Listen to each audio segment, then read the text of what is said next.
Yes, good afternoon, good morning. This is October the 6th. Of course, as you can tell, I'm recording this on Friday. But yes, this is October the 6th. We are in the short week of before our fall break. And yes, I'm excited for fall break too. Love fall, beautiful time of year. And so today we're going to open our discussion with the revolution settlement. Once again, wars are not important. Being a civil war, it happened, is over. What comes of that? And so, what comes of that eventually, as we saw already, uh, Charles II is brought back to the throne. Charles II dies, and his brother James II takes over. James II is a staunch Roman Catholic and has a son, and they say we can't live with this anymore in Britain. And so, in what is called the Glorious or Bloodless Revolution, Parliament calls up Mary, the oldest daughter of James II, and William, her husband, William of Orange, the prince from the Netherlands, and they're called over, and William brings an army to England's shores, but it might as well not have because he met no opposition. And that is why it is called the Glorious or Bloodless Revolution. Nobody got killed. James II, though, knowing what had happened to his father, remember his father is Charles I, he decides to take the better part of valor and runs like his head's on fire and the rest of him's catching, and goes and lives out the rest of his life in France in safety. Paris, actually. And so that leads us to where we are now with the settlement. They had to strike an agreement. It was called the Revolution Settlement.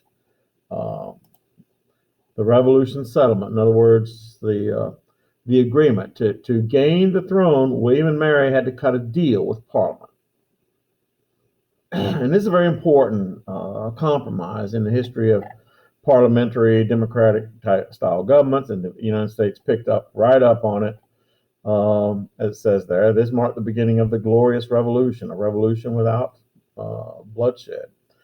William and Mary recognized a Bill of Rights. One of the provisions for them to take the throne was they had to accept a Bill of Rights. Now, you guys who took American government, your eighth grade year or whenever it was, know that the Bill of Rights of the American Constitution is the first 10 amendments, but more importantly, you know that those 10 amendments all deal with civil rights, civil liberties. I always like to throw this question out there. What are civil rights, Mr. Fuller? Mr. Hood, civil rights? You know, one time, of course, back a long time ago, someone tried to make the reference that, it's what people have been marching in the streets for. And the answer to that is yes and no. Civil rights are not rights associated with any person of any race or creed. Civil rights are the rights that all people should have. Civil rights, everyone's rights. So, the Bill of Rights dealt with these civil liberties. So, William and Mary recognized a Bill of Rights that limited the power of the monarchy, limited the power of the king, and guaranteed the civil liberties of the English privileged classes. And see, yeah, they didn't necessarily give rights to everybody, not at first, but see, that's how it always began.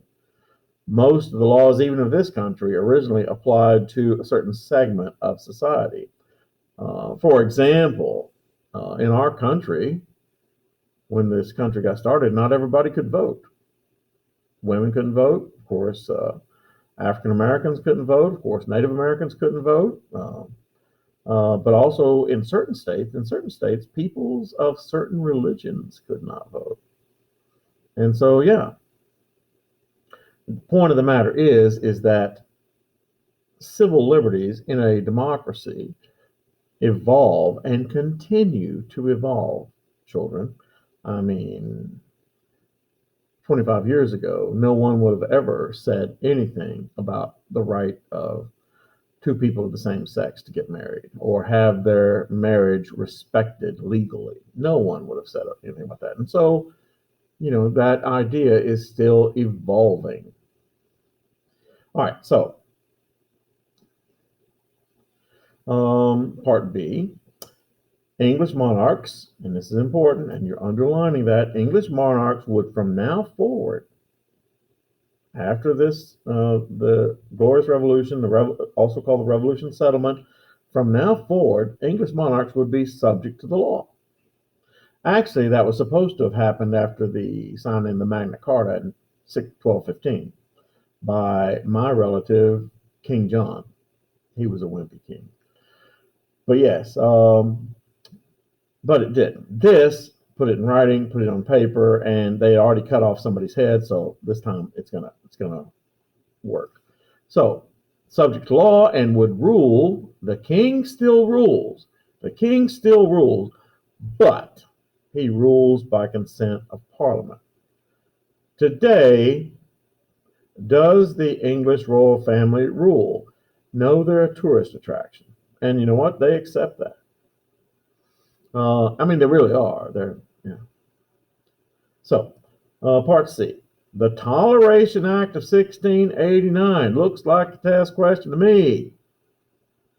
It's called the Toleration Act of 1689, although it's toleration for only certain religions. Look what it says. Permitted worship by all Protestants, but, of course, outlawed Roman Catholics. So, tolerated only certain religions. Roman Catholics and anti-Trinitarians need not apply. However, I will say that, and you should write this down somewhere, that England will become the second country after the Netherlands to give Jews legal standing. The second country in Europe to give Jews legal standing. Which, when you consider the fact that in 1189, once again, Horton's rambling, but that's okay. In 1189, after King Richard the Lionhearted, the brother of my relative John I, I guess that makes him my relative too, good King Richard the Lionhearted that they talk about so much in the Robin Hood legend, after he returns back from the crusade, he was gone. If you ever watch the Robin Hood story or read the Robin Hood legend or anything like that, Robin Hood, King John is evil, Sheriff of Nottingham is evil, and Robin Hood and his merry men and the good people of England are awaiting the return of good King Richard. Well, good King Richard the Lionhearted, when he got back to the capital city of York, and back then it was York, he was so happy that he slaughtered 1,000 Jews in the city of York alone. Yeah. And so England in the 17th century, giving Jews legal standing, it's kind of a step forward. Anyway, he slaughtered them just for being Jews. Back to the matter hand. So, the Act of Settlement of 1701 provided for the following. The English crown would go to the Protestant House of Hanover. Now, I'm sure that Mr. Schraffenberger can tell you where Hanover is, being a German like Mr. Schraffenberger is. Yes, Hanover is a province in Germany. And so, English crown would go to the Protestant House of Hanover if none of the children of Anne were alive today. You say, who's Anne? Okay, so James II runs to France. William and Mary take over. This is still the Stuart dynasty because Mary is a direct descendant of James I. James I, Charles I, Charles II, James II, and then William and Mary, and finally Anne, Queen Anne. Queen Anne lived a long time, though, so it says that the English crown, she must have had sickly kids, though, would go to the Protestant House of Hanover if none of the children of Anne were alive at her death, and she, certainly enough, outlived all four of her children. So, This marks, when she died, marks the end of the Stuart dynasty and the beginning of the test question. I saw it. I know I saw it. Hanover dynasty. And you know what's fun about the Hanover dynasty? They're easy to remember. What are their names? George I, George II, George III, George IV. Sounds like a fat grilling commercial. The Foreman Grill. Remember George Foreman? Yeah. I'm not kidding. George Foreman, the famous boxer, named all of his kids George. Not Lion. No Lion. All right. Anyway. So that seemed to bear out the ideas, work of John Locke, who we mentioned briefly. We'll talk about him again of 1690. In his pamphlet, Second Treatise of Government. The Glorious Revolution did provide a permanent check on the power of the king in Parliament. Underline again, the Glorious Revolution provided a permanent check. In other words, like I told you earlier, the power shift between the King of England and the Parliament is evening out. The king is still powerful, but now he has to deal with the Parliament on an equal footing. The English government had also provided itself with a financial base for which it would use for a century of warfare. Yeah, we're now in the 17th century, at the end of the 17th century. We're about to get in the 18th century. And in the 18th century, England and France fight one war after another that will go all the way to 1815. And wars take money, and before, the English king would have to find sneaky ways to make money. Well, now the Parliament would be involved in these decisions, and the Parliament would decide to go to war. And yeah. All right. Now, so we move from England to France. We'll talk about the beginning of modern absolutism in France. France, unlike England, saw its desires for religious toleration and pluralism smothered. And see, part 6 here, part 6 here, part 6 here. It's actually jumping the gun a little bit. Yeah. So this jumps the gun a little bit. So hang with me, okay? Follow my logic. France, unlike England, saw its desires for religious toleration and religious pluralism, allowing more than one faith, smothered by the power of King Louis XIV, who we really hadn't talked about yet. But you should remember his decree: one king, one law, one faith. Yes, that was his motto. France is going to have one king, one law, and one faith, and that was the Roman Catholic faith. The genius of Louis XIV was that he was able to subjugate the nobility without inciting rebellion by assuring the nobility they would have a place in the upper hierarchy. And you're going, what? Basically like this. So, when Louis XIV comes to power, he had lots of enemies. Lots of enemies. In fact, as a child, Louis XIV had to flee France for his very life during a rebellion, the Frondes. We'll talk about those later. But Louis XIV figured out a clever way away from this. So Louis XIV convinced, and see, most of the people who were trying to kill Louis XIV were other members of the nobility. So Louis XIV, very clever, he convinced the nobility. He said, okay, look, if you guys let me run things, you're going to like it. You're going to have it better than you ever had before. For example, he builds the Palace of Versailles. Yeah. You're going to have it better than you ever had it before. And, it's just he builds the Palace of Versailles. Oh, yeah, I forgot. He invites all of the French nobility to come and live with him. And they live with him. Why? Because the house he lives in, the Palace of Versailles, is only about 5,000 times better than the house they live in. And they lived in what were regarded as castles or manors. So they said, yeah. And so that served two purposes for Louis XIV. And we'll get to that later. But purpose number one, and you don't have to write this down. We're going to hate that light. We're going to cover it later to a greater degree, but purpose number one, that it gave him the loyalty of the nobility. And if it didn't give him the loyalty of the nobility, this is number two, they were close enough that he could keep an eye on them. You know, France is a big country. And in days when they didn't have telegraph and telephone and trains, it was hard to keep everybody under surveillance. Louis XIV just said, "You guys come live with me. You'll love it." As it says there, which will eventually lead to the French Revolution, and that is a later tale. We'll talk about it in a couple of chapters. Henry IV, now we're starting. Henry IV, the king who was a Huguenot and accepted Roman Catholicism, that guy. Yeah, Henry IV. Sought to eliminate the privileges of the nobility. He tried to. His targets were the regional governors and the local, there's that word parliament again.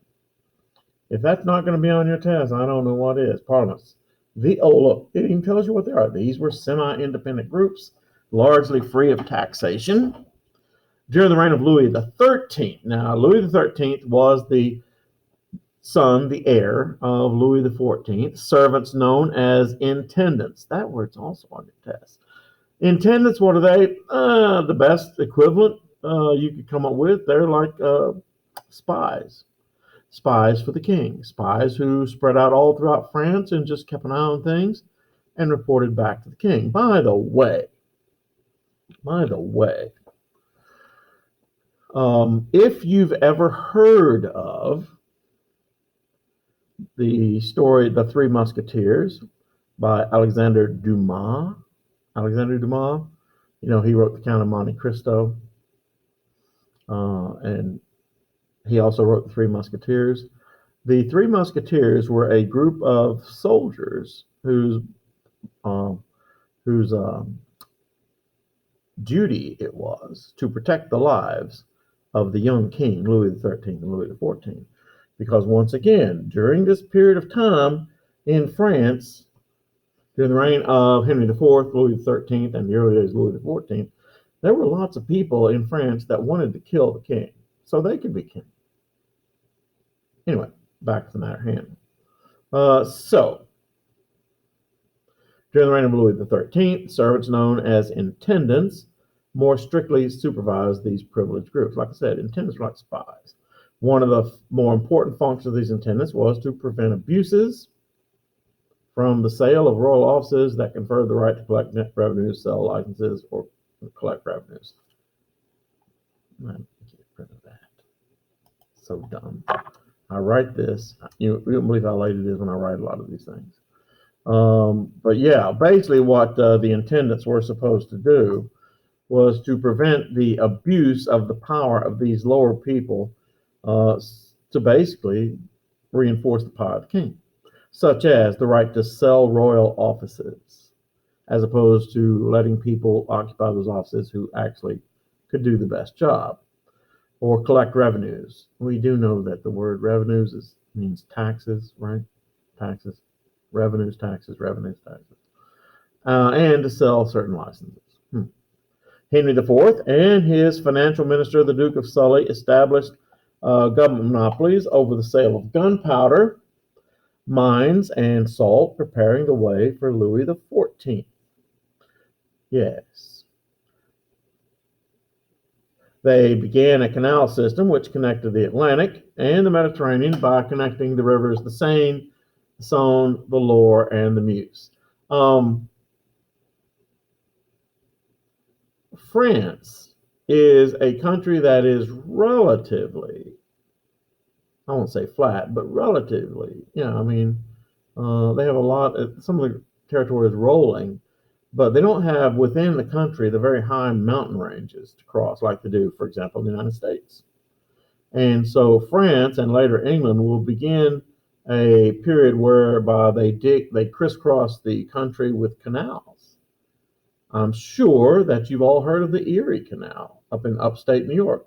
It goes from the Hudson River in New York to Erie, Pennsylvania on the Great Lakes, Lake Erie. And because of that, and the Erie Canal, because of that, ships in the early part of the 18th century, I'm sorry, the 19th century, could ship goods coming in from the Atlantic all the way to Minnesota and Wisconsin.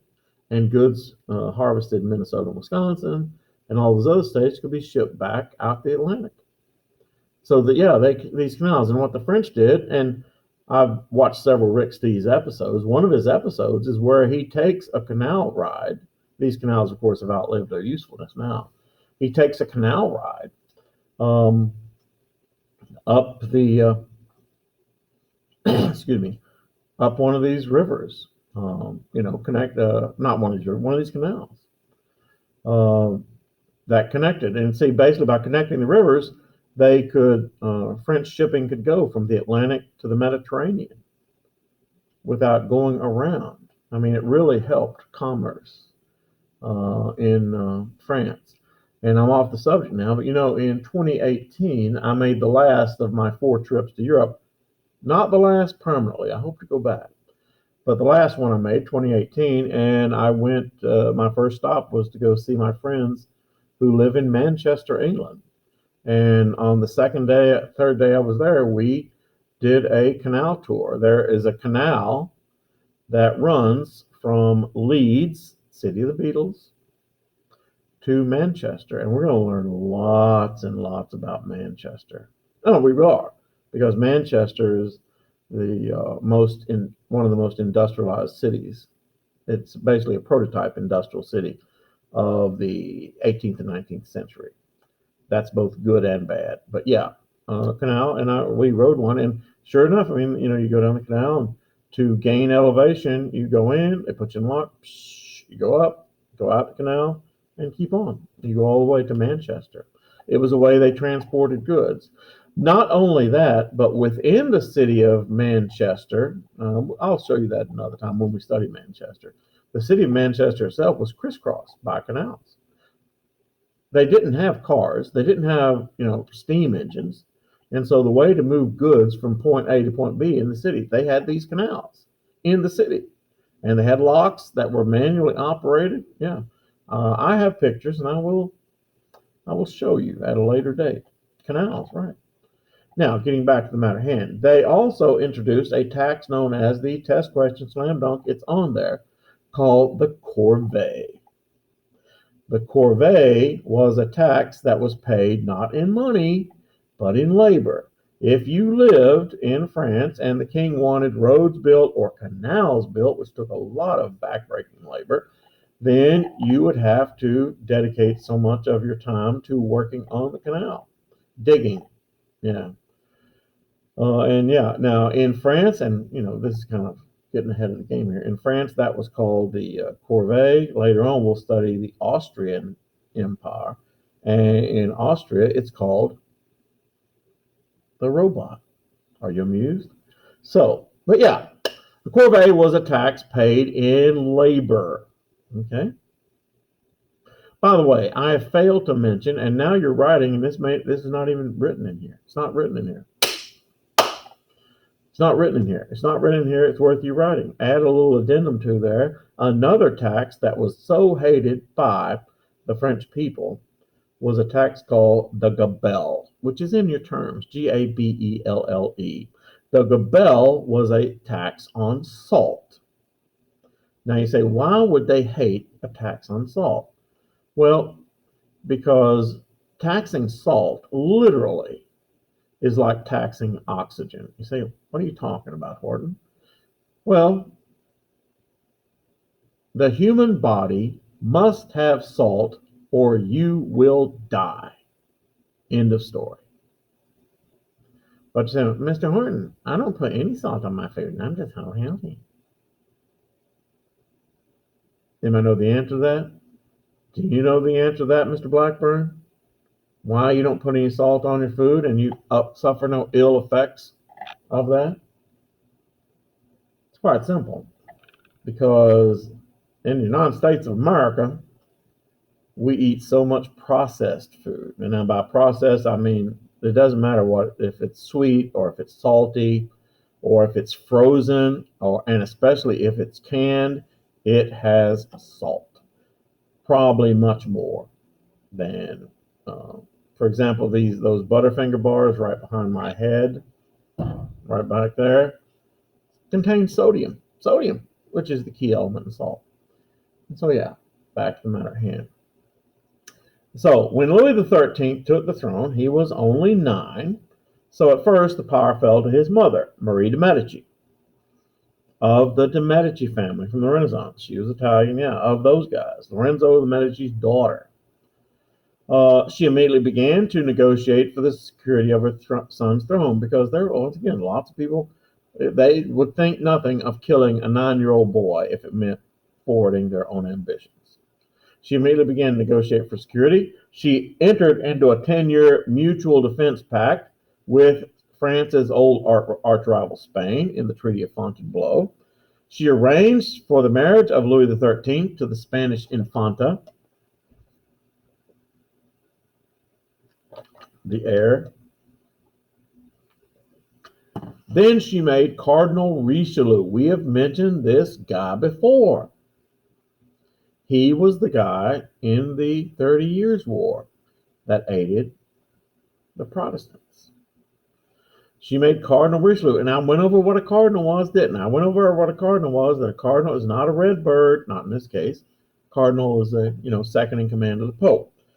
The king's advisor, and he was the secret to France's success as a country in the first half of the 17th century. Richelieu was able to be a politique. In other words, he put the interests of France ahead of his own religious obligations, which are great because, remember, he's a cardinal.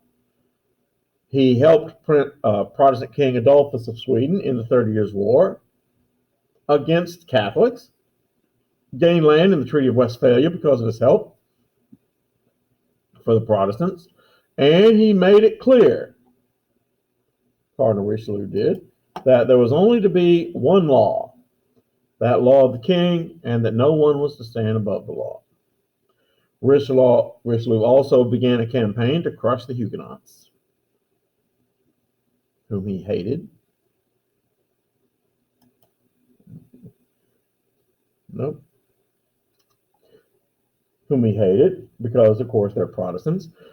I mean, that's odd. So he crushes the Protestants in his own country, but in the 30 Years' War, he aids the Protestants, which ended with the revocation of the Edict of Nantes by Louis XIV. You say, what does that mean?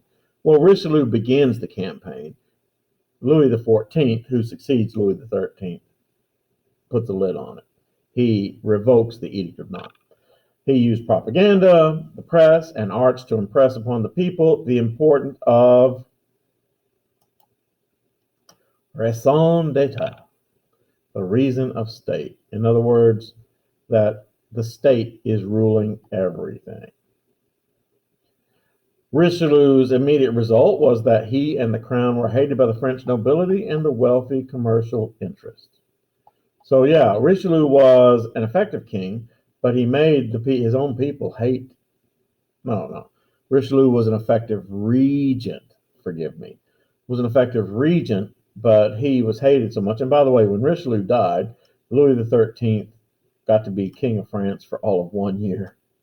Yeah, Richelieu was running the show in France until Louis XIII was 39. Richelieu died. Louis XIII died, I think, of smallpox a year later.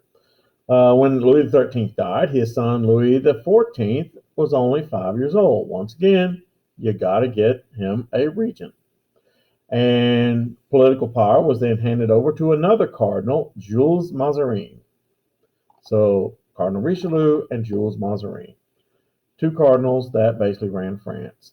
During Mazarin's regency, a revolt in France called the Test Question, guaranteed, slam dunk, it's in your face, Fronde, French term to describe these revolutions that kept cropping up to try and depose the king, also inspired the book The Three Musketeers. Not only depose the king, to kill the king. Louis XIV was scarred psychologically and emotionally by the Frondes. He lived in Paris. First of all, the city smelled. It was crowded. There were beggars all over the place.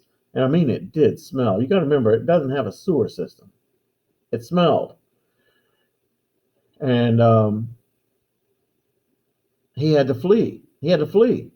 from this revolt. And that scarred him going forward, which also inspired young Louis XIV to build the Palace of Versailles, to build a palace outside the city of Paris. So didn't have to deal with this anymore. So I'm going to stop there, and we'll pick up tomorrow. Let's see. Tuesday's the 6th, Wednesday is the 7th, and yeah, Thursday's the 8th. Pick up tomorrow, of course. And so I'm going to get out of here. So thank you all for your attention. And of course we save it and we stop.